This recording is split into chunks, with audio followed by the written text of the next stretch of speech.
దైవ గ్రంథములో నుండి మనం గత కొన్ని దినాలుగా ఆగూరు గారు పలికిన దేవోక్తులను గురించి మాట్లాడుకుంటూ వస్తూ ఉన్నాం. మరి ఈరోజు కూడా కొన్ని మాటలు మనము దేవుని వాక్యముల నుండి తెలుసుకుందాం. చిన్న ప్రార్థన చేసుకొని వాక్య భాగములోనికి వెళదాం. పరిశుద్ధుడైన మా ప్రియ పరలోకపు తండ్రి, మీ శ్రేష్టమైన ఘనమైన ఉన్నతమైన నామానికి స్తోత్రములు చెల్లిస్తూ ఉన్నాం. ఈ యొక్క మధ్యాహ్నం వేళ ఈ రెండవ సెషన్లో మీరు మాతో ఉండి మీ మాటల ద్వారా మమ్మలను బలపరచండి. మీ వాక్య క్రమములో మేము పెరుగునట్లుగా సహాయము చేయమని ప్రార్థన చేస్తున్నాం. ఏ దుష్టునికి అధికారము లేకుండా క్రీస్తు యేసునందు మేము బలవంతులుగా సాతాను యొక్క ప్రతి అగ్ని బాణమును ఆర్పుటకు శక్తిమంతులుగా చేయండి. ఈ లోకము అశాశ్వతమైనది, శాశ్వతమైనది మాకు పరలోకమందున్నదని మేము ఆ పరలోకం కొరక ఎదురు చూచేవారిగా తగిన సహాయం చేయమని, మీ వాక్యము ద్వారా మాతో మాట్లాడి బలపరచమని, నిలబడినటువంటి మీ దాసునికి నీ పరిశుద్ధాత్మ సహాయమును నడిపింపును అనుగ్రహించమని యేసుక్రీస్తు ప్రభువు పేరిట ప్రార్థించి వేడుకుంటున్నాము తండ్రి, ఆమేన్. మన ధ్యానం కొరకు బైబిల్ గ్రంథములో నుండి సామెతల గ్రంథం 30వ అధ్యాయము 21 నుండి 23 వరకు ఉన్న వచనాలు మనం చదువుకుందాం. బైబిల్ గ్రంథములో నుండి సామెతల గ్రంథం 30వ అధ్యాయము 21 నుండి 23 వచనాలకు ఉన్నటువంటి భాగాన్ని మనం చదువుకుందాం. భూమిని వణికించునవి 3 కలవు, అది మోయలేనివి 4 కలవు. అవేవనగా రాజరికమునకు వచ్చిన దాసుడు, కడుపు నిండా అన్నము కలిగిన మూర్ఖుడు, కంటకురాలయ్యుండి పెండ్లి అయిన స్త్రీ, యజమానురాలికి హక్కుదారురాలైన దాసి. చాలండి ప్రియులారా, ఆగూరు గారు మాట్లాడుతున్నటువంటి మాటలలో మనకు ఒక క్రొత్తదనం కనిపిస్తుంది కదా. ఒక క్రొత్త దినం ఏంటి? ఈ మాటల యొక్క విధానం ఏంటి? ఒక అద్భుతమైనటువంటి సంగతులు ఆగూరు గారు తెలియచేస్తున్న విధానాన్ని జ్ఞాపకం చేసుకుంటే నిజంగా మనం వాటిని అర్థం చేసుకోగలిగితే ఎంతో గొప్ప విషయాలు అతడు రాసిన మాటల్లో మనం చూడవచ్చు. పైన చూస్తే తృప్తిపడనివి, చాలును అని పలుకనివి ప్రియులారా, మరి వాటిని గురించి చెప్పాడు. తర్వాత చూస్తే బుద్ధికి మించినవి, నేను గ్రహింపలేనివి 3, 4 అన్నాడు. 3, 4 అనే పదాలు ఎక్కువగా వాడుతున్నాడు చూడండి. అలాగే ఇక్కడ భూమిని వణికించునవి 3 కలవు, అది మోయలేనివి 4 కలవట. భూమిని వణికించేవా? భూమిని వణికించటం నిజంగా అది ఎవరికి సాధ్యమవుతుంది చెప్పండి? భూమిని వణికించటం ఏవండి? భూమి వణికింది అని అంటే అర్థం ఏంటి? భూకంపం వచ్చింది అని అర్థం. భూమి వణికింది అని అంటే భూకంపం వచ్చిందని అర్థం. భూకంపం ఎందుకు వస్తుందో ప్రియులారా, శాస్త్రవేత్తలు ఏం చెబుతారంటే, భూమి క్రింద పలకలు ఉంటాయి. ఆ పలకల సర్దుబాటు వలన కొన్నిసార్లు భూకంపం ఏర్పడుతుంది అని చెబుతారు. కానీ ఇక్కడ భూమిని వణికించేవి ఏవి అని మాట్లాడుతూ 4 సంగతులు చెప్పాడు అక్కడ. ఒకటి, రాజరికమునకు వచ్చిన దాసుడు అన్నాడు. ఏంటి? రాజరికమునకు వచ్చిన దాసుడు భూమిని వణికిస్తాడా? రెండవది ఏమన్నాడు? కడుపు నిండా అన్నము కలిగిన మూర్ఖుడు అన్నాడు. కడుపు నిండా అన్నము కలిగిన మూర్ఖుని వలన భూమి వణుకుతుందా? మూడవది ఏమన్నాడు అనంటే, కంటకురాలయ్యుండి పెండ్లి అయిన స్త్రీ భూమిని వణికిస్తుందట. తరువాత యజమానురాలికి హక్కుదారురాలైన దాసి. ఈ 4 వ్యక్తులు భూమిని ఏం చేస్తారట? వణికిస్తారట. భూమి వణుకుతుందట. ఏంటండి, భూమి వీరిని బట్టి వణుకుతుందా అనంటే వణుకుతుంది అని మాత్రము చెప్పాలి మనం. మోయలేని వాటిని తీసుకొస్తారట ఈ నలుగురు. భూమి మోయలేని వాటిని తీసుకొస్తారట. భూమి మోయలేనిదంటూ ఏముంది చెప్పండి? ఈ భూమి మీద ఎన్నో పర్వతాలు ఉన్నాయి. ఈ భూమి మీద ఎన్నో రకాలైనటువంటి కట్టడాలు ఉన్నాయి. వీటన్నిటినీ మోస్తున్న భూమి మోయలేనివంటూ ఏమైనా ఉన్నాయా అంటే ఉన్నాయనే చెబుతున్నాడు ఇక్కడ ఆగూరు గారు. ఏంటవి అనంటే, ఒకటి రాజరికమునకు వచ్చిన దాసుడు అనే మాట మనం చూస్తున్నాం. రాజరికమునకు వచ్చిన దాసుని వలన భూమి వణుకుతుందా అనంటే వణుకుతుంది. ఎలా వణుకుతుందో బైబిల్ గ్రంథములో నుండి కొన్ని మాటలు నేను మీకు చూపిస్తానండి. ఈరోజు ఈ సంగతి మనం ఆలోచన చేద్దాం, పరిశీలన చేద్దాం. భూమిని రాజరికమునకు వచ్చిన దాసుడు వణికిస్తాడా అంటే వణికిస్తాడు. ఎలాగో బైబిల్ గ్రంథములో నుండి నేను మీకు చూపిస్తాను. బైబిల్ ఏం చెబుతుంది అనంటే, దాసుడు రాజుగా మారితే, దాసుడు రాజరికమునకు వస్తే అది అశుభం అని అన్నాడు. ప్రసంగి గ్రంథం 10వ అధ్యాయం 16వ వచనం చదవండి. ప్రసంగి గ్రంథం 10వ అధ్యాయం 16వ వచనం. దేశమా, దాసుడు నీకు రాజై ఉండుటయు, ఉదయముననే భోజనమునకు కూర్చుండు వారు నీకు అధిపతులయ్యుండుట నీకు అశుభం అన్నాడా, శుభం అన్నాడా? అశుభం. దేశమా, దేశంతో మాట్లాడుతున్నాడు. దేశమా, దాసుడు నీకు రాజై ఉండటం, ఉదయముననే భోజనముకు కూర్చుండు వారు నీకు అధిపతులై ఉండటం అశుభం, నీకు అశుభం. అసలు ఇక్కడ మనం గుర్తించాలండి, ఉదయమున భోజనానికి ఎవరైనా కూర్చుంటారా? ఉదయం లేవటంతోనే భోజనం చేసేవాళ్ళు భోజనానికి కూర్చుంటారండి. ఏంటి మీరందరూ కూర్చుంటారేంటి? ఏం మాట్లాడలేదు? టిఫిన్ చేస్తారు అంతేగా, టిఫిన్ చేయటానికి కూర్చుంటాం అంతేగా. ఉదయాన లేవటంతోనే నాకు భోజనం తీసుకురమ్మన్నాడు అని అంటే వాడు భూమిని వణికించేవాడట. ఇప్పుడు దానికి ముందు చెబితే ఏమన్నాడంటే, దాసుడుగా ఉండేవాడు రాజు అయితే అది కూడా అశుభమే అన్నాడు. దాసుడు ఏం చేస్తాడు? యజమానుడు చెప్పిన మాట వింటాడు.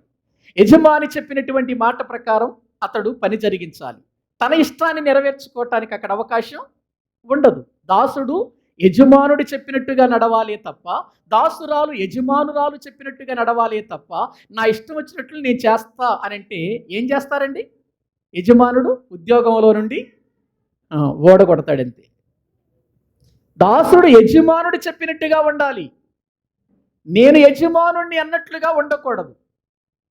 అందుకే ఇక్కడ ఏమన్నాడు అంటే, రాజు యజమానుడుగా లేక దాసుడు రాజుగా ఉండాలని అనుకుంటే, ఒకవేళ అలా ఉంటే అది దేశానికే అశుభం అన్నాడు. అంటే మంచిది కాదు. ఏమండి, ఇటువంటి సందర్భాలు బైబిల్లో ఏమన్నా ఉన్నాయా? ఆలోచన చేద్దాం మనం. దాసుడు రాజై భూమిని వణికించిన సందర్భాలు ఏమైనా ఉన్నాయంటే ఉన్నాయి. అందులో ఒకటి చెబుతాను నేను. బైబిల్ గ్రంథంలో ఇశ్రాయేలు రాజ్యం గురించి మనకు తెలుసు. ఇశ్రాయేలీలు ఎన్ని గోత్రాలు? 12 గోత్రాలు వారందరూ ఇశ్రాయేలీలు. ఇశ్రాయేలు రాజ్యం. ఇశ్రాయేలీలకు రాజు ఎవరు? మొదటి రాజు సౌలు. సౌలు తర్వాత దావీదు. దావీదు తర్వాత సొలొమోను. 12 గోత్రాలకు వీళ్ళు రాజులుగా ఉన్నారు. అయితే సొలొమోను దేవుని సన్నిధానములో నీకేం కావాలి అని దేవుడు అడిగినప్పుడు, అయ్యా, ఇంత విస్తారమైనటువంటి జనమును పరిపాలించుటకు నన్ను రాజునిగా చేశావు, కాబట్టి నాకు మంచి వివేకము జ్ఞానం దయచేయమన్నాడు. దేవుడిచ్చాడా? వివేకం ఇచ్చాడు, జ్ఞానం ఇచ్చాడు, దానితో పాటు ఐశ్వర్యం కూడా అతనికి ఇచ్చినట్లుగా మనం చూస్తున్నాం. అయితే అతడు రాజ్య పరిపాలనలోనికి వచ్చిన తర్వాత జ్ఞానం అడిగాడు, బాగుంది, జ్ఞానంతో వెళుతున్నాడు, బాగుంది. కానీ రాను రాను అతని పరిస్థితులు దారుణంగా మారిపోయాయి. సొలొమోను పరిస్థితులు దారుణంగా మారిపోయాయి. అతడు ఏం చేశాడు అనంటే, ప్రియులారా, దేవుడు తనను ఏర్పాటు చేసుకుని రాజుగా అతన్ని ఉంచితే అతడేం చేశాడు, ఇతర దేవతలను తీసుకొని వచ్చి ఆ దేవతలను ఆరాధించటం ప్రారంభించాడు. దానికి కారణం ఏంటంటే, ఆ దేవతల మధ్యలో ఉన్నటువంటి వారిని ఇతడు వివాహము చేసుకున్నాడు. ఎంతమందిని? ఒకరినా, ఇద్దరినా, ముగ్గురునా? కాదు, 300 మంది భార్యలు చేసుకున్నాడు. నాయనో, ఒక భార్యతోనే పడలేకపోతున్నాం, 300 మంది భార్యలతో మరి ఏంటో ఈ మహానుభావుడు. సరే, 300 భార్యలతో ఏమన్నా సరిపోయాడా అంటే సరిపోలా. మళ్ళీ 700 మంది ఉపపత్నులు పెట్టుకున్నాడు. మొత్తం ఎంతమంది? 1000 మంది. ఎక్కడ తెచ్చి పెడతాడు? ఎలా వీళ్ళని పోషిస్తాడు? 1000 మందిని. అంటే దారి తప్పాడు. ఈ 1000 మంది ఇలా భార్యలను చేసుకొని ఉపపత్తులు తెచ్చుకొని పెట్టుకోవటం వలన వాళ్ళందరూ కూడా సొలొమోను యొక్క మనస్సును ఏం చేశారంటే త్రిప్పేశారు. ఇది చూచాడు పరలోకమందున్న దేవుడు. నిన్ను పరిపాలన చేయమని ఉంచానా, లేక పెళ్ళిళ్ళు చేసుకుని ఆనందించమని ఉంచానా? సొలొమోను, పైగా నీవు నన్ను మరిచిపోయి ఇతర దేవతలను తెచ్చి ఆరాధిస్తున్నావు చూడు, అది నాకు నచ్చలేదు. నీ ప్రవర్తన బాగాలేదు. జ్ఞానం ఇవ్వమన్నావు, అప్పుడు బాగుంది. కానీ నీ ప్రవర్తన పాడైపోయింది, చెడిపోయింది గనుక నీ రాజ్యాన్ని 2 ముక్కలు చేసేస్తానన్నాడు దేవుడు. నీ రాజ్యాన్ని 2 ముక్కలు చేసేస్తాను అన్నాడు. అన్నటువంటి దేవుడు ఏం చేశాడు అని అంటే, ఆ రాజ్యములోనే ఒక దాసుడుగా ఉన్నవాడున్నాడు. అతని పేరు యెరోబాము. చూద్దాం రండి ఆ దాసుని గురించి. రాజులు మొదటి గ్రంథం 11వ అధ్యాయం. రాజులు మొదటి గ్రంథం 11వ అధ్యాయము 26వ వచనం చదవండి. సొలొమోను సేవకుడైన యెరోబాము సహా రాజు మీదికి లేచెను. చాలండి. ఎవరండి? సొలొమోను సేవకుడు ఇప్పుడు యెరోబాము ఎవరి మీదకి లేచాడట? రాజు మీదకు లేచాడట. వాక్యంలో మనము చూస్తే సేవకుడు అన్నా, దాసుడు అన్నా వీళ్ళంతా ఒకటే కదండి. లేదండి, మాకు దాసుడు అనే మాట కావాలని అంటారా? రండి, దినవృత్తాంతములు 2వ గ్రంథం 13వ అధ్యాయం 6వ వచనం. దినవృత్తాంతములు 2వ గ్రంథం 13వ అధ్యాయం 6వ వచనం అండి. దావీదు కుమారుడైన సొలొమోనుకు దాసుడును నెబాతు కుమారుడునగు యెరోబాము ఉందా? దాసుడేనా ఇతడు? యెరోబాము ఎవరికి దాసుడు? సొలొమోను యొక్క రాజ్యంలో దాసుడు. ఇతడు దాసుడుగా ఉన్నట్లుగా మనం చూస్తున్నాం. యెరోబాము, ఇతని పేరు యెరోబాము సొలొమోను దగ్గర దాసుడుగా ఉన్నాడు. కాకపోతే ఏంటంటే, ఈ యెరోబాము యొక్క జీవితంలో పని అంటే శ్రద్ధ కలిగిన వాడు. అశ్రద్ధ అనేది ఉండదు. శ్రద్ధగా పని జరిగించేవాడు. చూడండి ఒకసారి మళ్ళీ మొదటి రాజుల గ్రంథంలోనికి రండి. ఈ 2 పుస్తకాలు మీరు మూసేయకండి, దాన్ని ఉంచుకోండి ఒక ప్రక్కన, దాని దగ్గర ఒక గుర్తు పెట్టుకొని మళ్ళీ ఉంచుకోండి. ఈ రెండిట్లోనే ఈరోజు నేను మీకు చెబుతాను. గమనించండి, వాక్యములో నుండి రాజులు మొదటి గ్రంథం 11వ అధ్యాయం. ఈ యెరోబాము ఎటువంటి వాడో చూద్దాం. 28వ వచనం. యెరోబాము అను ఇతడు మహాబలాఢ్యుడై ఉండగా యవనుడగు ఇతడు పనియందు శ్రద్ధ గలవాడని సొలొమోను తెలుసుకొని యోసేపు సంతతి వారు చేయవలసిన భారమైన పని మీద అతనిని అధికారిగా నియమించాను. ఏమంటే, పని యందు ఏం కలిగిన వాడు యెరోబాము? శ్రద్ధ కలిగిన వాడు. అందుచేత ఎంత మంచి సేవకుడు దొరికాడు నాకు, ఎంత మంచి దాసుడు దొరికాడు నాకు. ఇతన్ని నేను యోసేపు సంతతి వారు చేయవలసిన భారమైన పని ఉంది కదా, ఆ పని మీద ఇతన్ని ఏం చేస్తే బాగుంటుంది? అధికారిగా పెడితే బాగుంటుంది అని అనుకున్నాడు. కాబట్టి ఈ దాసుడిని ప్రియులారా ఇదిగో అధికారిగా పెట్టినట్లుగా మనం చూస్తూ ఉన్నాం. పని యందు శ్రద్ధ కలిగిన వాడు కదా. ఎవరైనా సరే రాజ్యంలో ఎవరిని కోరుకుంటారు? బాగా పనిచేసే వాళ్ళనే కోరుకుంటారు. కాబట్టి ఇప్పుడు రాజుగా సొలొమోను ఉంటే, యరొబాము పనివాడిగా ఉంటే, దాసుడుగా ఉంటే, ఇతడు చాలా చక్కగా పని జరిగిస్తూ ఉంటే, ఇతన్ని ప్రియులారా అధికారిగా చేశాడు. ఇటువంటి పరిస్థితులలో దేవుడు కూడా యరొబామును చూచాడు. దేవుడు కూడా చూచి ఇతడు పని యందు శ్రద్ధ కలిగిన వాడుగా ఉన్నాడు, బలాఢ్యుడిగా ఉన్నాడు.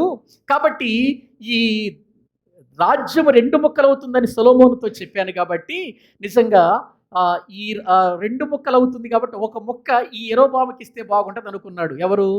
దేవుడు.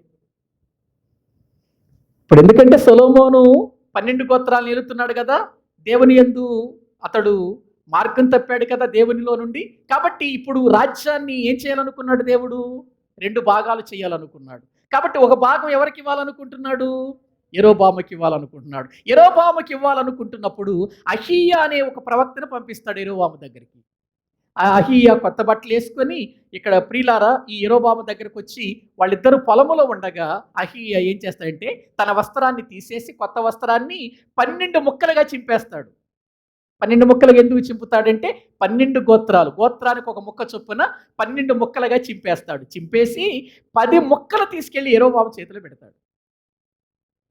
10 ముక్కలు యరొబాము చేతులు పెట్టగానే యరొబాము ఏంటి, ఇతడు కొత్త వస్త్రాన్ని తీసుకొని ప్రవక్త గారు దాన్ని 12 ముక్కలు చేసి 10 ముక్కలు నా చేతులు పెట్టాడేంటి అని అనుకుంటూ ఉండగానే అహీయా చెబుతాడు. అహీయా అహీయా ప్రియులారా మరి ఈ యొక్క యరొబాము చెబుతాడు, యరొబాము దేవుడు నిన్ను ఏర్పాటు చేసుకున్నాడు.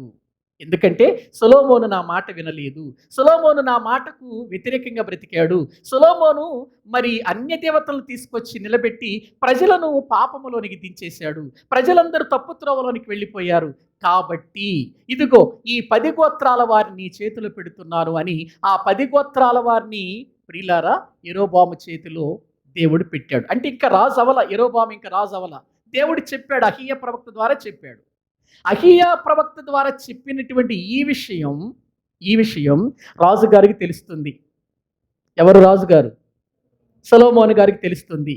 ఇదిగో అహీయా అనే ప్రవక్త యరొబాము, నా దాసుడైన యరొబాము దగ్గరికి వెళ్ళి నేను రాజుని చేస్తానన్నాడట అని తెలిసినటువంటి సొలొమోను ఏం చేశాడంటే యరొబామును చంపాలనుకున్నాడు. యరొబామును చంపేద్దాం, అతడు దాసుడు, నాకు దాసుడిగా పని చేయాలి కానీ అతడు రాజు అవ్వటం ఏంటి, చంపేయాలనుకున్నాడు. ఆ చంపేయాలనుకున్న టైంలో చంపాలనుకుంటున్నటువంటి ఆ విషయం యరొబాముకు తెలిసి యరొబాము ఆ ప్రాంతాన్ని విడిచిపెట్టి ఐగుప్తు దేశానికి వెళ్ళిపోతాడు. యరొబాము చూడండి, ఆ మాటలు మనం వాక్యంలో చూద్దాము. 11వ అధ్యాయం, బాగా జాగ్రత్తగా మీరు వినాలి, ఈ మాటలు మీకు అర్థం అవ్వాలంటే. 40వ వచనం, జరిగిన దానిని విని సొలొమోను యరొబామును చంపచూడగా యరొబాము లేచి ఐగుప్తు దేశమునకు పారిపోయి ఐగుప్తు రాజైన షీషకునొద్ద చేరి సొలొమోను మరణమగు వరకు ఐగుప్తులోనే ఉండెను. ఎవరు యరొబాము? సొలొమోను యొక్క రాజ్యంలో దాసుడు. ఇప్పుడు సొలొమోను యరొబామును చంపాలనుకున్నాడు. ఎందుకు చంపాలనుకున్నాడు? దేవుడు అతన్ని ఏం చేయాలనుకున్నాడు? యరొబాముని రాజుగా చేయాలనుకుంటున్నాడు. ఈ వార్త విన్నటువంటి సొలొమోను యరొబామును చంపాలనుకున్నాడు. ఆ వార్త తెలిసిన యరొబాము పారిపోయి ఎక్కడికి వెళ్ళిపోయాడు? ఐగుప్తుకి వెళ్ళిపోయాడు. ఎంతకాలం ఉన్నాడు ఐగుప్తులో? సొలొమోను చచ్చిపోయేంత వరకు అక్కడే ఉన్నాడు. ఆ తర్వాత సొలొమోను మరణిస్తాడు.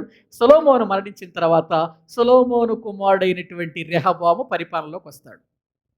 అప్పటికి ఇంక 2 ముక్కలు అవ్వాలి, ఇంకా అవుతుందని చెప్పాడు దేవుడు, అంతే. ఇప్పుడు సొలొమోను తర్వాత సొలొమోను కుమారుడు రెహబాము పరిపాలనలోకి వస్తాడు. రెహబాము పరిపాలనలోకి వచ్చిన తర్వాత ఆ యొక్క దేశపు పెద్దలందరూ కూడా, అధికారులందరూ కూడా వచ్చేసి ఇతన్ని ఒక విషయం అడుగుతారు. ఎవరిని? రెహబాముని. అయ్యా రెహబాం గారు, మీ నాన్నగారు సొలొమోను పరిపాలన కాలంలో మమ్మల్ని చాలా బాధ పెట్టాడు. చూడండి ఆ మాటలు, 12వ అధ్యాయము 4వ వచనం. నీ తండ్రి బరువైన కాడిని మా మీద ఉంచెను, నీ తండ్రి నియమించిన కఠినమైన దాస్యమును మా మీద అతడు ఉంచిన బరువైన కాడిని నీవు చులకని చేసిన ఎడల మేము నీకు సేవ చేసేదాం. అంటే ప్రజలందరూ వచ్చి రెహబాము గారు రాజు అయ్యాడు కదా, రాజుగారిని ఏం కోరుకుంటున్నారంటే, అయ్యా మీ నాన్నగారు చాలా బరువైనటువంటివి, కఠినమైనటువంటి పనులు మా చేత చేయించాడు, దాస్యం చేయించాడు, కాబట్టి వాటిని తేలిక చెయ్యయ్యా అని అడిగారు. తప్పేముంది అందులో? ప్రజలు వచ్చి వారు మంచి కోరుకోవటంలో తప్పేముంది?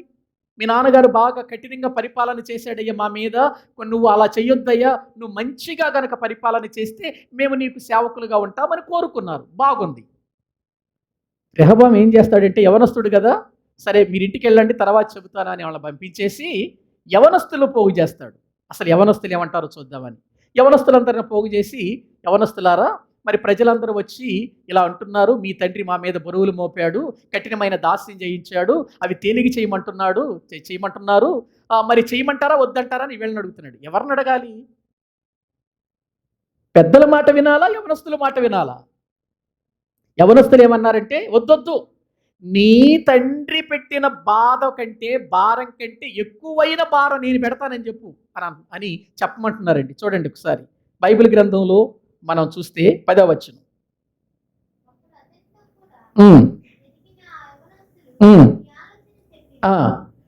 నీ తండ్రి మా కాడిని బరువైనదిగా చేసిన గాని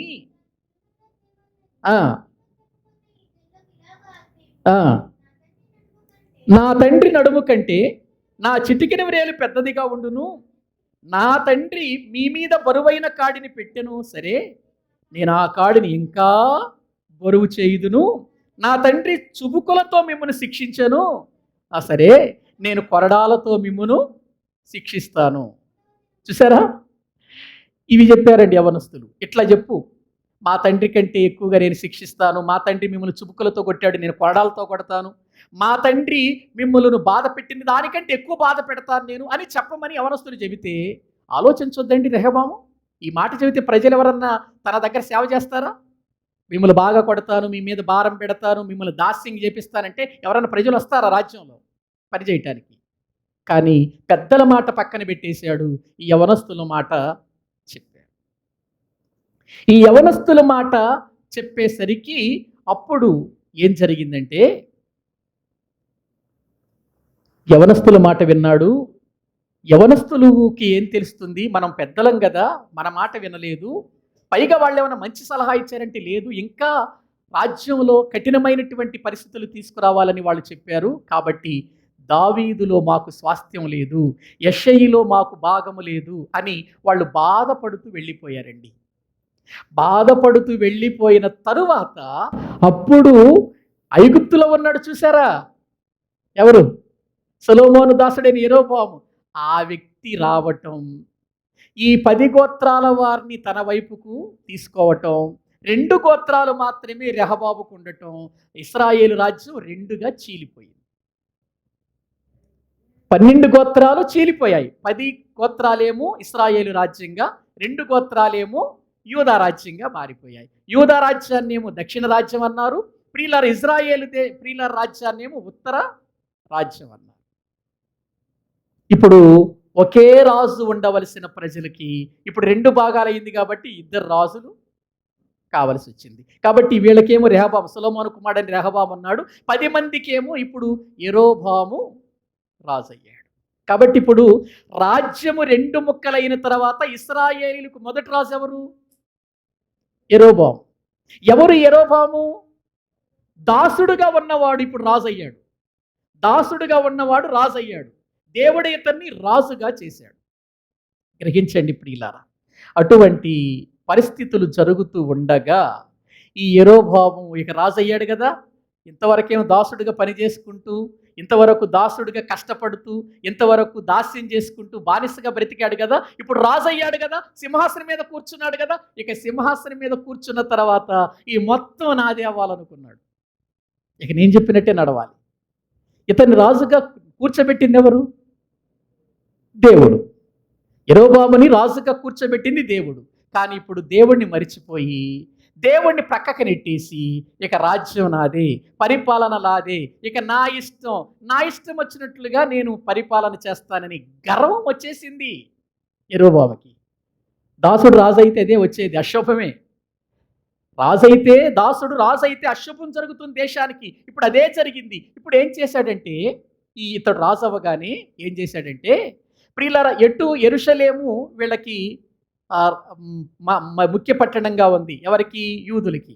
కాబట్టి ఇప్పుడు మనకు కూడా ఒక పట్టణం కావాలని అతడు ఒక 2 పట్టణాలు కట్టించాడు. ఒకటి షెకెము, పెనూయేలు అనే 2 పట్టణాలు కట్టించి షెకెమును ఒక మంచి పట్టణంగా అతడు ఏర్పాటు చేసుకొని ఆ పట్టణంలో ఉండి ఇశ్రాయేలీలను పరిపాలన చేస్తున్నాడు. రెహబామేమో మరి యెరూషలేమును ఏర్పాటు చేసుకొని యూదులను పరిపాలన చేస్తున్నాడు. అయితే ఈ పరిపాలన చేస్తున్నటువంటి కాలంలో ఈ యెరోబాముకు ఒక ఆలోచన వచ్చింది. ఏంటంటే, ఇశ్రాయేలీలు ఏ పండుగ వచ్చినా, ఎటువంటి కార్యక్రమం జరిగినా యెరూషలేములో కదా దేవాలయం ఉంది. యెరూషలేముకు వెళతారు కదా వీళ్ళు యెరూషలేముకు వెళితే మళ్ళీ అక్కడ వీళ్ళు ఎక్కడైనా వాళ్ళ మాటలు వినేసి మళ్ళీ రెహబాము పక్షాన చేరతారేమోనని ఇతడు ఏం చేశాడంటే 2 దూడలను చేయించి, ఒకటి దానులో ఒకటి బేతేలులో పెట్టించి, ఐగుప్తు దేశము నుండి మిమ్మల్ని రప్పించిన దేవుడు ఈళ్ళే అన్నాడు. చూడండి ఒకసారి ఆ మాటలు బైబిల్ గ్రంథంలో మనం చూస్తే 12వ అధ్యాయం దేవుని వాక్యములో 27వ వచనం. యెరోబాము తన హృదయమందు తలంచి ఆలోచన చేసి 2 బంగారపు దూడలు చేయించి జనులను పిలిచి, యెరూషలేమునకు పోవుట మీకు బహు కష్టం, ఇశ్రాయేలులారా వారలారా, ఐగుప్తు దేశములో నుండి మిమ్మును రప్పించిన మీ దేవుడు ఇవే అని చెప్పి, ఒకటి బేతేలునందును ఒకటి దానునందును ఉంచెను. దాను వరకు ఈ రెంటిలో ఒక దానిని జనులు పూజించుట వలన రాజు చేసిన కార్యము పాపమునకు కారణమయ్యింది. ఏవండి, ఇతన్ని ఏర్పాటు చేసింది దేవుడు కదండి. తన ప్రవక్త అయిన అహీయాను పంపించి ఇతడు దాసుడుగా ఉంటే రాజుగా చేసి దేవుడు నిలబెడితే, దేవుణ్ణి మరిచిపోయి ఇతడు ఏం చేయించాడు? దూడలను చేయించి మళ్ళీ ఏం చేశాడు? 2 స్థలాల్లో పెట్టి మళ్ళీ వీళ్ళు యెరూషలేముకి వెళతారేమోనని, అక్కడ కలిసిపోతారేమోనని యెరూషలేముకు వెళ్లకుండా 2 దూడలను కట్టి మరి తయారు చేయించి వాటికి బలిపీఠాలు కట్టించి, ఐగుప్తు దేశము నుండి మిమ్మల్ని రప్పించింది ఇవే అంటున్నాడు. ఐగుప్తు దేశం నుండి రప్పించింది అవా? ఐగుప్తు దేశం నుండి రప్పించింది ఎవరండి? దేవుడు కదండి. దేవుణ్ణి మర్చిపోయి దూడలు చేసి ఇవే అంటున్నాడు. చూడండి, మరి ఈ ప్రజలకైనా బుద్ధి ఉండాలా? అదేంటయ్యా, దూడలు చేసి ఇవి ఐగుప్తు దేశంలో నుండి రప్పించినవి అని అంటావు, ఇవి కాదు కదా, దేవుడు కదా మనం రప్పించింది అని అనాలి కదా అనరు వీళ్ళు. ఎందుకనరంటే, వీళ్ళే ఒకానొక సందర్భంలో మోషే ప్రార్థన కోసం కొండ మీదకి వెళితే ఆలస్యమైతే మోషే దిగి రావటం లేట్ అయ్యిందని, మోషే ఏమైపోయినో తెలియదు కాబట్టి మా ముందర నడుచుటకు ఒక దేవతను చేయమని వాళ్ళు ఒక దూడ రూపాన్ని చేసుకున్నారు. చూసారా?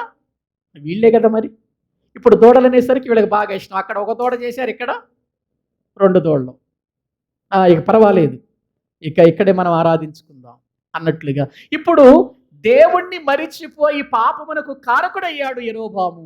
అలాగే ప్రజలను కూడా పాపములో దించేశాడు. ఇంతటితో ఊరుకున్నాడంటే ఊరుకోలేదు. ఇంకా అనేక రకాలైన బలిపీఠాలు కట్టి అనేక రకాలైనటువంటి ప్రమాదకరమైనటువంటి పరిస్థితులను కల్పించి ప్రజలను విగ్రహారాధన చేసేటట్లుగా, ప్రజలను సత్యదేవుణ్ణి మరిచిపోయేటట్లుగా చేసి పాపమునకు ఏమైపోయాడు?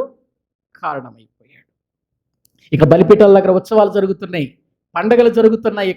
ఇక బలిపీఠం మీద కూర్చొని ఇతడు ఆ బేతేలులో ఏం చేశాడు అని అంటే, ఇక పండగ చేసుకుంటూ ధూపం వేయాలని నిలబడ్డాడు.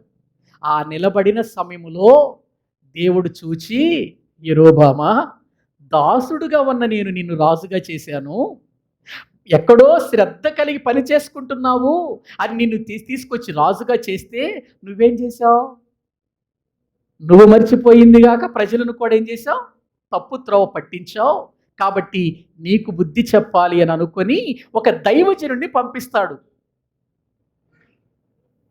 బలిపీఠం దగ్గర ఉన్న యెరోబాము దగ్గరికి నువ్వు వెళ్ళి, ఇదిగో యెరోబాము బలిపీఠం దగ్గర నిలబడ్డాడు, అతను నిలబడినటువంటి ఆ బలిపీఠము కూలిపోతుందని, ఆ బుగ్గి ఒలికిపోతుందని నువ్వు చెప్పు అని పంపించాడనమాట.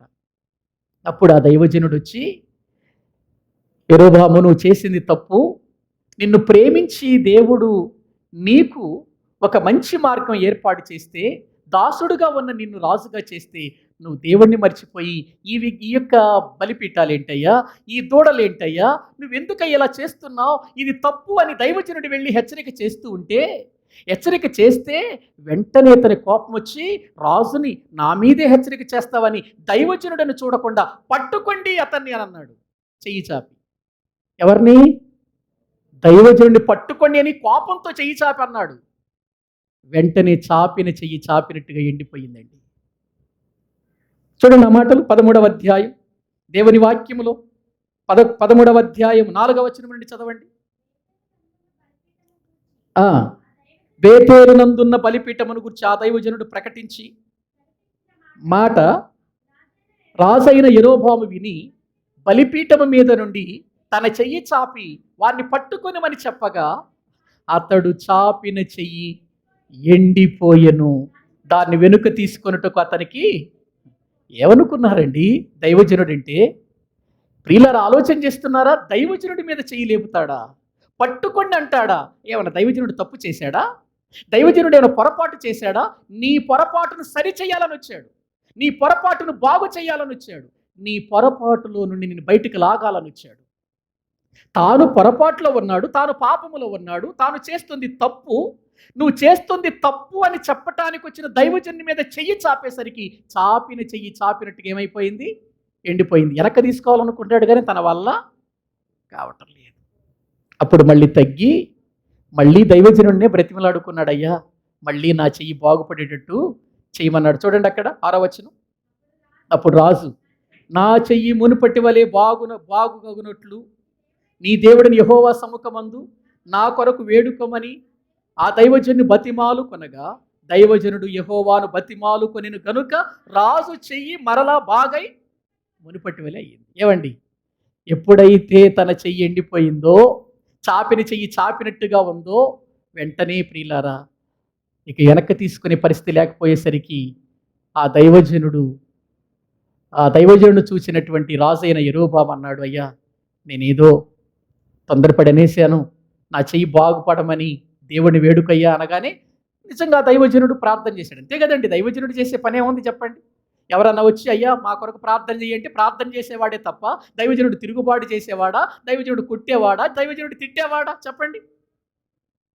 దైవజనుడు ఆ పనులు చేయడు కదండి, ఆ స్థితికి వెళ్ళడు కదా. కొడితే కొట్టించుకునేవాడే తప్ప, ఏవండి, తిడితే తిట్టించుకునేవాడే తప్ప దైవజనుడు తిరిగి కొడతాడా, తిరిగి అంటాడా?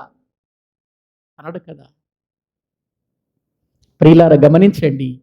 అప్పుడు మళ్ళీ దైవజనుడు ప్రార్థన చేశాడు, ప్రవ్వా యెరోబాము నాయన మెత్తబడ్డాడు, తన జీవితంలో నాయన చెయ్యి ఎండిపోయింది, కాబట్టి నువ్వు సహాయం చేయమనగాని దేవుడు వెంటనే మళ్ళీ జ్ఞాపకం చేసుకొని ఆ ఎండిపోయిన చెయ్యిని మళ్ళీ మామూలు చెయ్యిగా చేసేసాడు. దేవుడు చేసేసాడు. ఇప్పుడైనా బుద్ధి రావాలా యెరోబాముకి? రావాలా వద్దా? రావాలి. రాలేదండి, అతనికి బుద్ధి రాలేదండి. ప్రియులారా, తన జీవితంలో ఇంకా పాపం మీద పాపం, ఇంకా పాపం మీద పాపం, ఇంకా భయంకరమైనటువంటి దోషాన్ని జరిగిస్తూనే ఉన్నాడండి. తన పాపాన్ని మానలేదండి. భయంకరమైనటువంటి పరిస్థితి వచ్చిందండి. ఆ వెంటనే ఎప్పుడైతే ఆ పరిస్థితి వచ్చిందో అతడు మారలేదు కదా. దేవుడు అద్భుతం చేసినా కూడా దేవుడు నాకు ఈ కార్యం చేశాడని కృతజ్ఞత కూడా లేకుండా బ్రతికాడు కదా. వెంటనే కొడుకు బలహీనుడైపోయాడు. చూడండి ఒకసారి బైబిల్ గ్రంథంలో 14వ అధ్యాయం మొదటి వచనం చదవండి. ఆ కాలమున యెరోబాము కుమారుడైన అబీయా కాయిలా పడిపోయాడు. కాయిలా పడ్డాడంటే అర్థం ఏంటి? రోగైపోయాడు, జబ్బు చేసింది. ఇప్పుడు జబ్బు చేసింది కదా, కొడుకు జబ్బు చేసింది కదా. ఇప్పుడు జబ్బు చేసినప్పుడు తనని మొదటిగా దేవుడు దీన్ని రాజుగా చేయబోతున్నాడని తన వస్త్రాన్ని చింపి ఆ 12 ముక్కలు చేసి 10 ముక్కలు ఇతని చేతికి ఇచ్చాడే అహీయా ప్రవక్త. ఆ ప్రవక్త దగ్గరికి తన భార్యను పంపుతున్నాడు. ఇప్పుడు తాను వెళ్ళటల్లా ఎవరిని పంపుతున్నాడు? తన భార్యను పంపుతున్నాడు. నువ్వు వెళితే వెళ్ళావు కానీ నువ్వు యెరోబాము భార్యగా వెళ్ళొద్దు. అక్కడికి యెరోబాము భార్యగా కాకుండా మారు వేషం వేసుకుని వెళ్ళి అహీయా ప్రవక్తతో చెప్పి ఈ మాటలు, నా కొడుకు కాయిలా పడ్డాడయ్యా, చనిపోయే పరిస్థితిలో ఉన్నాడు, ఈ విషయం చెప్పు అని వెంటనే ప్రియులారా యెరోబాము తన భార్యను మారు వేషం వేసుకుని పంపిస్తున్నాడు. ఎందుకంటే ఇప్పుడు యెరోబాము భార్యగా వెళ్ళిందనుకో అహియా ఇప్పుడు ఏమంటాడంటే, దేవుడు కదా నిన్ను ఏర్పాటు చేసుకుంది, దేవుడు కదా నిన్ను దాసుడుగా ఉన్నవాడిని నిన్ను రాజుగా చేస్తే నువ్వేంట ఎట్లా చేశావు? ప్రజలను మంచి మార్గంలోకి నడిపిస్తావు అనుకుంటే నువ్వే ప్రజలు ఇంకా దోషంలోనికి నడిపించేవేంటి, ఇంకా పాపంలోనికి నడిపించేవేంటి? కాబట్టి నీ మీదకి శిక్ష వస్తుందని నన్ను శపిస్తాడు. ఆయన శపించాడంటే నేను నాశనం అయిపోతాను, నా కుటుంబం నాశనం అయిపోతుంది. కాబట్టి నువ్వు యరొబాము భార్యగా కాకుండా మారువేషం వేసుకుని వెళ్ళు అని భార్యకు సలహా ఇస్తాడు. ఇక భార్య మారువేషం వేసుకుంటూ వెళ్ళాలని ప్రయత్నం చేస్తూ ఉండగా ఇప్పుడు దేవుడు ప్రవక్త అయిన అహియా దగ్గరకు వస్తాడు.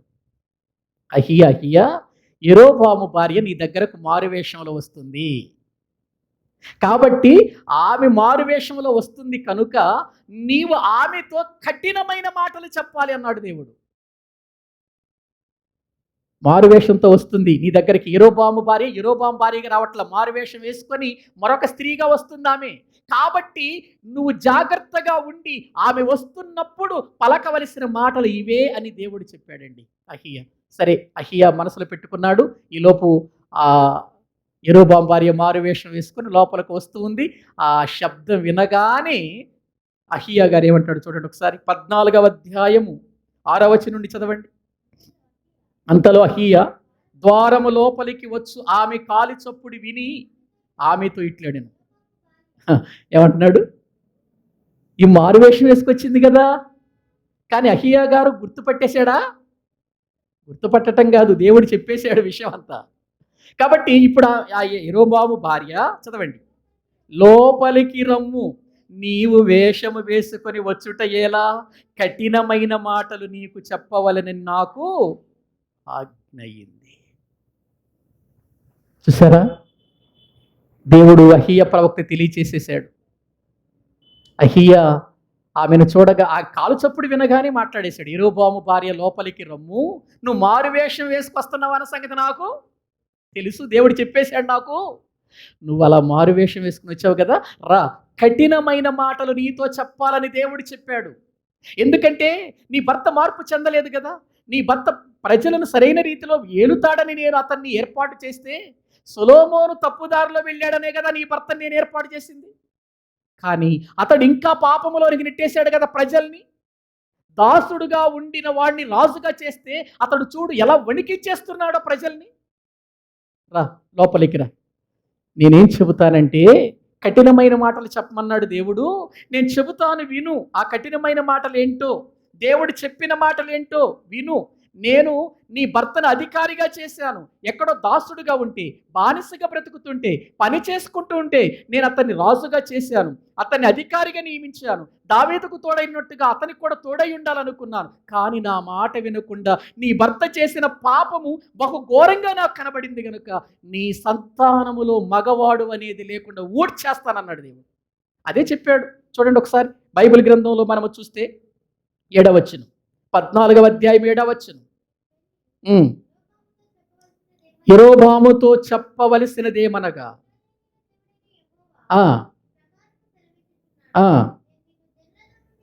నేను నిన్ను జనులలో నుండి తీసి హెచ్చింపచేసి ఇశ్రాయేలు వారును నా జనుల మీద నిన్ను అధికారినిగా నియమించి దావీదు సంతతి వారి యొద్ద నుండి రాజ్యమును తీసి నీకిచ్చి ఉండెనను, నా ఆజ్ఞలను గైకొని మనఃపూర్తిగా నన్ను అనుసరించి నా దృష్టికి ఏది అనుకూలమో దాని మాత్రమే చేసిన నా సేవకుడైన దావీదు చేసినట్టు నువ్వు చెయ్యక నీకంటే ముందుగా ఉండిన వారందరికంటేను అధికముగా కీడు చేసి ఉన్నావు. నన్ను బొత్తిగా విసర్జించి ఇతర దేవతలను పోత విగ్రహములను పెట్టుకొని నాకు కోపము పుట్టించి ఉన్నావు.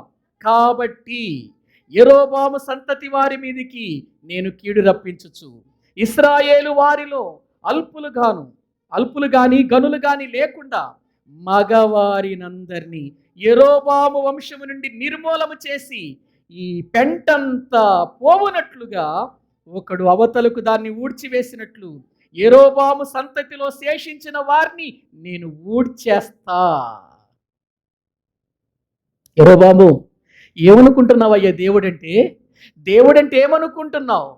నీ ఇష్టం వచ్చినట్లు పాపము చేసి ఇంకా అసలే ప్రజలు పాపంలో ఉన్నారు, మంచి మార్గంలో నడిపిస్తావని నిన్ను ఏర్పాటు చేస్తే నువ్వు ఇంకా వారిని పాపంలో నెట్టేసావు కదా. దైవజనుడిని పంపించినా కూడా నువ్వు ఆయన మాట వినలేదు కదా, చూడేం చేస్తాను నిన్ను. నీలో గనులు కానీ, నీలో గొప్పవారు కానీ ఎవరు నీ సంతతిలో లేకుండా నేను పెంటను ఊడ్చేసినట్లుగా నీ సంతతి వారిని ఏం చేస్తాను, ఊడ్చేస్తాను.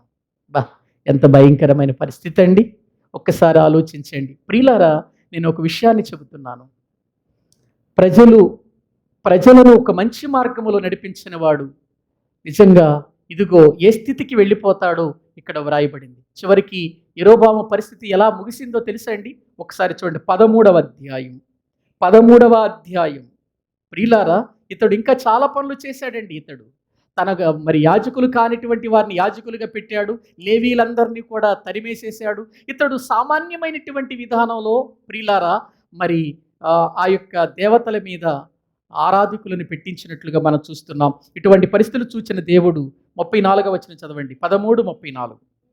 యెరోబాము సంతతి వారిని నిర్మూలము చేసి భూమి మీద ఉండకుండా నశింపచేయనట్లుగా ఇది వారి పాపమునకు కారణమాయను. కాబట్టి నీ కొడుకు బాగులేనప్పుడు, నీ కొడుకు బాగాలేనప్పుడు నా దగ్గరకు వచ్చావు. ఎట్లా వచ్చావు? నువ్వు మారు వేషం వేసుకొచ్చావు. కాబట్టి దేవుడు ఏం చెబుతున్నాడంటే, మంచం మీదకి ఎక్కిన బిడ్డ మళ్ళీ కిందికి రాడు, మంచం మీదే చచ్చిపోతాడు. చూడండి ఆ మాటలు చూడండి బైబిల్ గ్రంథంలో 11వ వచనం నుండి.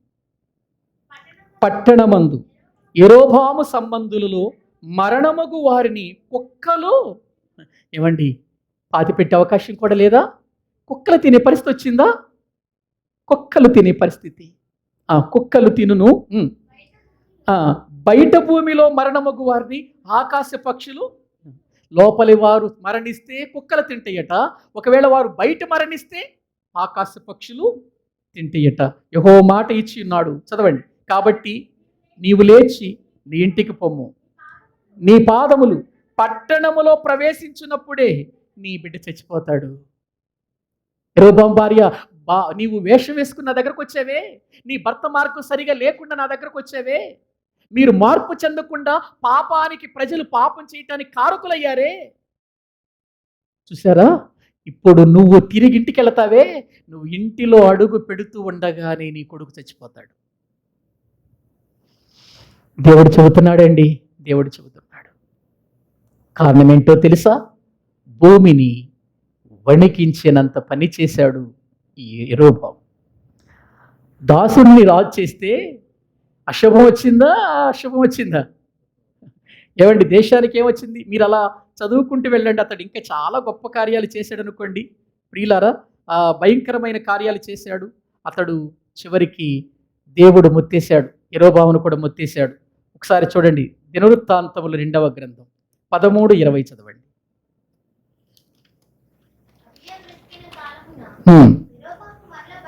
పొందలేదు. యెహోవా అతన్ని ఏం చేశాడు? ముత్తాడు. చూశాడు, దిద్దుకుంటాడేమో అనుకున్నాడు, దిద్దుకోలేదు. ఇక ఈసారి దేవుడు యెరోబామును ఏం చేశాడు? ముత్తాడు. ముత్తినందున అతడు ఏమైపోయాడు? మడమైపోయాడు. ప్రియులారా, మీరు గమనించండి. ఏమండి, ఇక్కడ భూమిని వణికించినటువంటి విధానం ఏముందండి అని అంటారా? భూమిని వణికించినటువంటి విధానం ఏముంది అని అంటారా? ఏముంది అని అంటే, అతడు ప్రజలు పాపము చేయుటకు ఏమయ్యాడు? కారకుడయ్యాడు. పాపము భూమి మీద జరుగుతున్నప్పుడు ఈ భూమి దేవునికి ఏం మొరపెడుతుందో తెలుసా? దేవా, పాపం ఎక్కువైపోయిందయ్యా, నేను మొయ్యలేకపోతున్నానయ్య అంటుందట ఈ భూమి. అందుకే భూమి వణుకుతుందట. భూమి అటు ఇటు మరి పడిపోవటానికి సిద్ధంగా పాకవలే ఉందట. చూడండి యెషయా గ్రంథం. భూమి ఎట్లా అయిపోతుందో చూద్దాం. మనిషి చేసిన అపరాధములను బట్టి, మనిషి చేసిన పాపాన్ని బట్టి ఏమైపోతుందో చూద్దామండి. 24వ అధ్యాయము యెషయా గ్రంథం వాక్య భాగములో మనము చూస్తే 16వ వచనము నుండి చదువుకుందాం. నీతిమంతునికి స్తోత్రమని బోధిగంతములని సంగీతములు మనకు వినబడెను. అప్పుడు నేను, అయ్యో నాకు శ్రమ, నేను చెడిపోతిని. మోసము చేయువారు మోసము చేయుదురు, మోసము చేయువారు బహుగా మోసము చేయుదురు. భూనివాసి, నీ మీదకి భయము వచ్చెను. గుంటయు ఉరియు నీకు తటస్థించెను. తూములు పైకి తీయబడి ఉన్నవి. భూమి పునాదులు ఏమవుతున్నాయట? కంపించుచున్నవి. భూమి బొత్తిగా బద్దలైపోతుంది. భూమి కేవలము తునకలైపోవచ్చున్నది. భూమి బహుగా దద్దరిల్లుతుంది. భూమి మత్తుని వలె కేవలము తూలుచున్నది. పాకవలే ఇటువటు ఊగుచున్నది.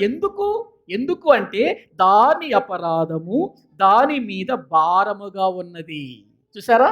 దాని అపరాధము దాని మీద భారముగా ఉన్నది. ఏమండి, భూమి మీద మానవుని యొక్క పాపము ఏమవుతుందట? భారం అవుతుందటండి. ఏమండి, కొండలను మోసే భూమి, పెద్ద పెద్ద పర్వతాలను మోసే భూమి, ఎన్నో ప్రియులారా కట్టడాలను మోసే ఈ భూమి పాపానికి ఏమవుతుందట? ఊగుతుందట. పాపము యొక్క ప్రియులరు ఎంత భారం దాని మీద పడినా దానికి భారం అనిపించట్లేదట. కానీ పాపము ఎక్కడైతే జరుగుతుందో ఆ పాప భారాన్ని ఏం చేయలేకపోతుందట అది. అసలు నేను ఒక విషయం చెప్పానండి. మొట్టమొదటిసారిగా కయ్యూను తన తమ్ముడైన హేబేలును చంపినప్పుడే భూమి కదిలిందండి. కదలలేదా? ఏమండి, భూమి యొక్క నేలలో నుండి హేబేలు రక్తము దేవునికి ఏం చేసింది? మొరపెట్టిందా? ఏమండి, ఆ రక్తాన్ని, హేబేలును కయ్యూను చంపేసినప్పుడు రక్తాన్ని త్రాగేసింది కదా భూమి, త్రాగేసింది కదా. ఆ త్రాగినటువంటి ఆ భూమిలో నుండి రక్తం ఏం చేస్తుందండి? ఆ నేల యొక్క రక్తము దేవునికి కదిలింది. పాపము భూమిని కదిలించేస్తుంది. ఇప్పుడు కూడా అంతేనండి. మనుషుడు చేస్తున్న పాపము ఈ భూమి మీద భారం ఎక్కువైంది కనుకనే ఎన్నో భయంకరమైనటువంటి సునామీలు, ఎన్నో భయంకరమైన భూకంపాలు, భయంకరమైనటువంటి పాపం ఈ రోజున ప్రియులార భూమికి ఎన్నో విపత్తులు తీసుకొచ్చి పెడుతుందండి. గమనించండి, భూమిని వణికించునవి 3 కలవు, అది మోయలేనివి 4 కలదు. అందులో ఒకటి రాజరికమునకు వచ్చిన దాసుడు. ఏం చేశాడు? వచ్చి మేలేమని చేశాడా? కీడు కంటే ఇంకా భయంకరమైన కీడు చేశాడు. పాపములో ఉన్నారు, వాళ్ళ బాగు చేస్తాడు అనుకుంటే ఇంకా పాపములోకి నెట్టేశాడు. శుభం పలకవలసినటువంటి ప్రదేశం ఎలా అయిపోయింది? అశుభంగా మారిపోయింది. ప్రియులారా, ఒకవేళ మీరు అనుకోవచ్చు, నేను చేస్తున్న పాపం ఎవరికి తెలియదు, నేను చేస్తున్న దోషాలు ఎవరికి తెలియవు అనుకోవచ్చు. కానీ దేవుడు మన మీద 2 సాక్షులను పెట్టాడు. ఒకటి భూమి, ఆకాశం. ఆకాశమా ఆలకించుము, భూమి చెవియు. ఈ రెండింటిని పెట్టాడు. ఆలకించండి. మీరు మనుషులు చేసే ప్రతి పనిని చూడండి, మనుషులు చేసే ప్రతి కార్యాన్ని చూడండి, మనుషులు మాట్లాడే ప్రతి మాటను చూడండి, గమనించండి. మిమ్మల్ని సాక్షులుగా పెడుతున్నాను నేను ఈ భూమి మీద. ఇప్పుడు భూమి దేవుని దగ్గరికి వెళ్ళి మన కోసం మొరపెడుతుందట. సొదొమ గొమొర్రాల యొక్క పాపము ఆయన దృష్టికి బహు ఘోరమైందిగా ఆ మొర వినబడిందంట ఆయనకి. ఆ సొదొమ గొమొర్రాల మొర వినబడిందట, పాపపు మొర. భూమిని వణికించేది ఇటువంటి వాడే. కానీ ఇక్కడ నేను ఒక మాట చెబుతాను. యేసుక్రీస్తు వారు ఈ భూమి మీదకు ప్రియులారా ఆయన వచ్చినప్పుడు ఎలా వచ్చాడు అని అంటే దాసుడుగానే వచ్చాడు, తనను తాను తగ్గించుకున్నవాడిగానే వచ్చాడు. కానీ ఆయనలో రాజరికం ఉందా అని అంటే ఉంది. ఆయన రాజు, దాసుడే కాదు, ఆయన రాజు కూడా.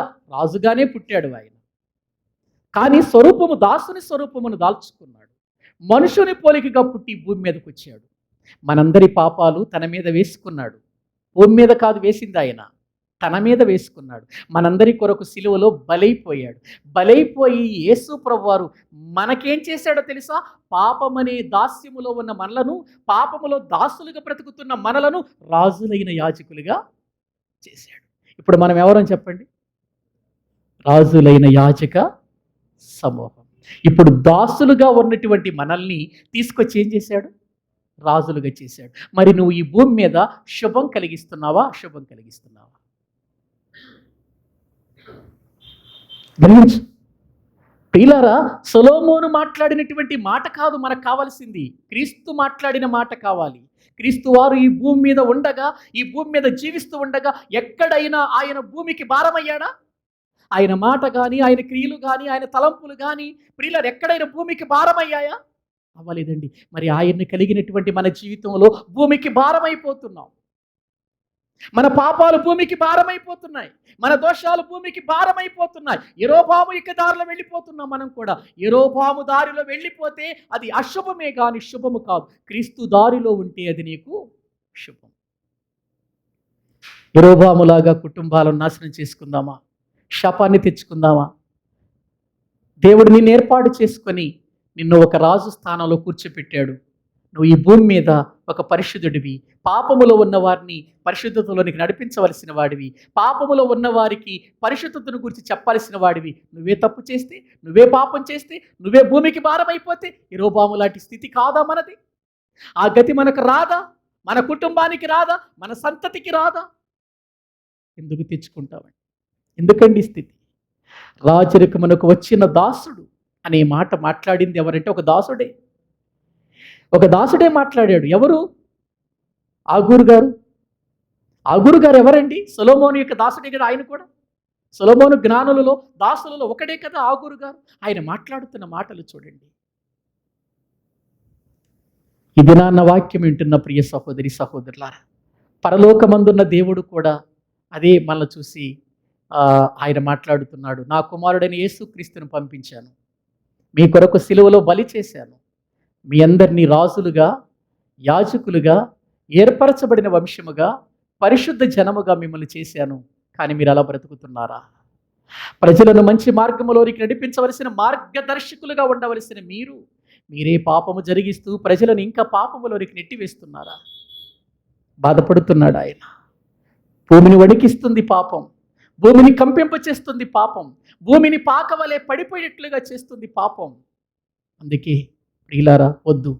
దేవుడు అవకాశం ఇచ్చాడు యెరొబాముకి, దిద్దుకుంటే బాగుండేది. దైవజనుడు పంపించినప్పుడు దిద్దుకోలేదు. కాబట్టి ఈరోజు మనకు అవకాశం ఉందా? దిద్దుకునే అవకాశం ఉంది. అవకాశం ఇచ్చాడు, సరి చేసుకుందాం.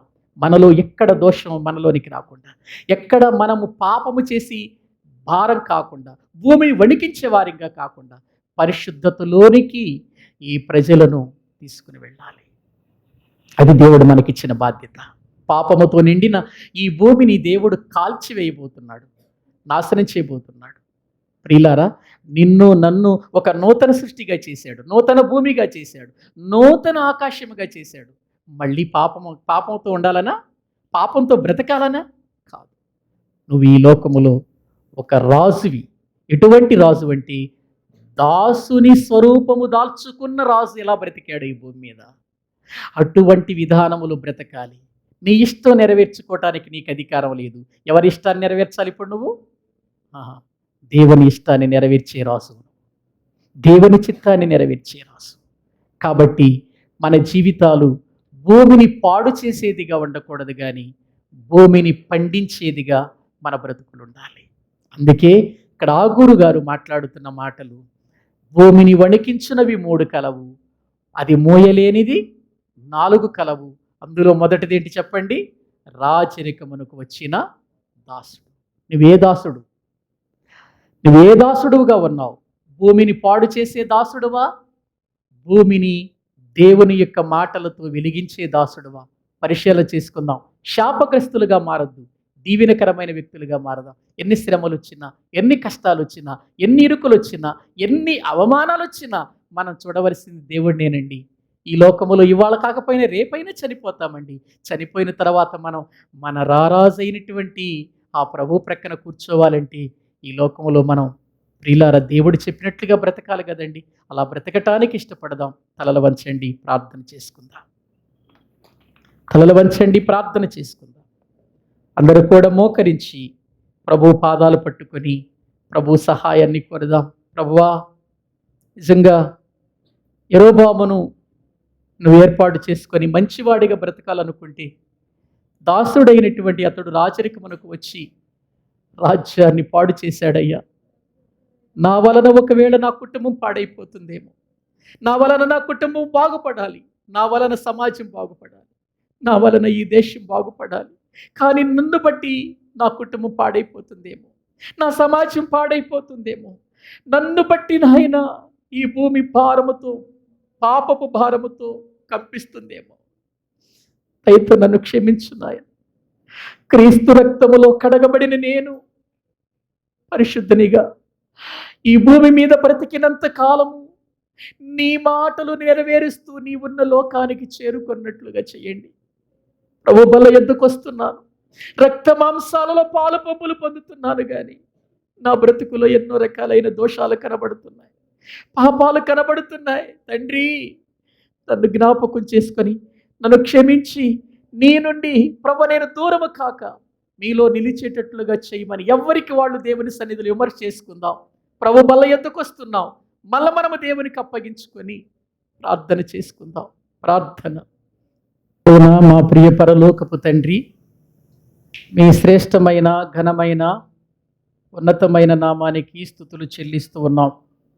తండ్రి, ఈ దినమందు ఈ 2వ సెషన్లో మీరుండి మాట్లాడిన ప్రతి మాట కూడా మేము బహుజాగ్రత్తగా ఆలోచించి శాపాన్ని కొని తెచ్చుకునేవారిగా, పాపాన్ని ఈ భూమి మీద భారంగా మోపి ఈ భూమిని నాశనం చేసేటువంటి పరిస్థితులలోనికి మేము వెళ్ళక, తండ్రి, క్రీస్తునందు మేము బలవంతులుగా మీలో కొనసాగునట్లుగా తగిన సహాయం చేయండి. నీ పరిశుద్ధతలో మమ్మల్ని నింపండి. నీ కొరకు నమ్మకస్తులుగా మేము బ్రతికి ఈ లోకములో ఉన్న ఈ కొద్ది కాలం నాయన మా బ్రతుకులు నమ్మకంగా, యథార్థవంతంగా, వాక్యానుసారముగా గడుపుతూ నీ వైపు చూస్తూ నీవున్న లోకానికి చేరు వరకు మీ కృపలో మమ్మల్ని పెంచండి. మీ చిత్తములో మమ్మల్ని నడిపించండి నాయన. ఎందరైతే నీ మాటలు విన్నారో వారందరి హృదయాలు మార్చి క్రీస్తు రక్తములో కడగబడి నిత్య జీవాన్ని పొందినట్లుగా కృప చూపమని మీ చేతులకు అప్పగించుకుంటూ సమస్త మహిమ, ఘనత, ప్రభావములు మీకు చెల్లించుకుంటూ యేసు క్రీస్తు ప్రభువు పేరిట ప్రార్థించి వేడుకుంటున్నాము తండ్రి. ఆమేన్. మన తండ్రి అయిన దేవుని ప్రేమ, ఆయన కుమారుడైన యేసు క్రీస్తు వారి కృప, పరిశుద్ధాత్మ నిత్య సహాయము, సన్నిధి ఇక్కడ కూడిన మనకును సకల పరిశుద్ధులకును సదాకాలము తోడయుండి నడిపించునుగాక. ఆమేన్. అందరికీ వందనాలండి.